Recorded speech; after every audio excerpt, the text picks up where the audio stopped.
Step 6 in the home selling process is the renegotiation. So this is the point where the buyer's completed their inspection, they've completed their appraisal. This is their opportunity to address any of the concerns that they have come up with along the way. So as I mentioned in a previous video, when it comes to the home inspection, if the buyer found issues with the home, that they have an opportunity to request repairs.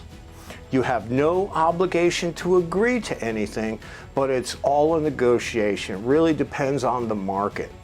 But the buyer is going to again request one of three things. Either request you to do the repairs, request you give them a credit so they can do the repairs, or request a price reduction so they can do the repairs.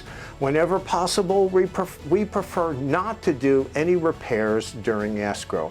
The reason for that is you could hire the most high-end contractor in the entire world. You can fly them in from Switzerland. It could be the best contractor ever, and they do a repair and the buyer's not happy with the repair that's done. So whenever possible, we like to just give the buyer a credit or give them a price reduction.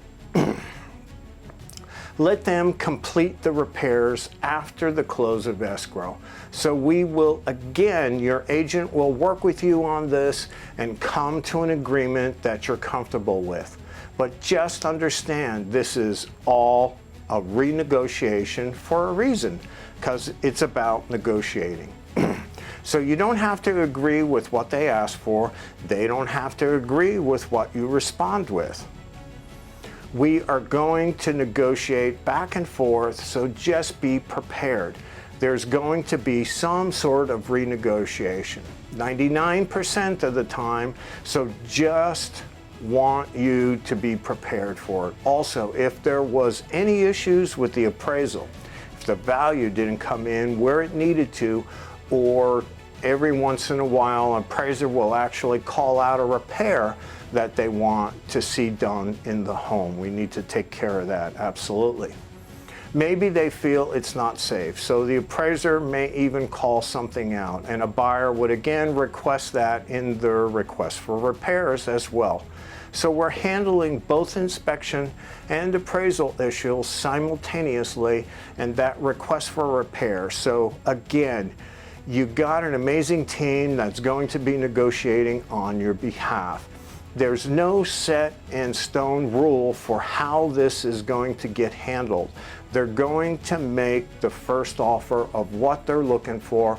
Always remember that the buyer has not removed contingency yet and could cancel and walk away. If we receive multiple offers, we could potentially not have to worry about finding another buyer. But if this was the only offer received, we might want to be a little flexible. We're going to come back with a response. We'll see if they agree to it. If we got to go back and forth a couple of times, I know it's not fun to have to do this part of it, but this is a part of the process. It was probably a part of the process when you bought the home. So just understand, it's nothing personal here. Buyer just wants to move into a safe home, pay the right price for it, walk away happy. And if it's a win-win transaction, those are the best. So we're just going to make sure everybody gets what they need here. Everybody walks away happy, and we can move on to step 7. So with that said, this is step 6 in the home selling process.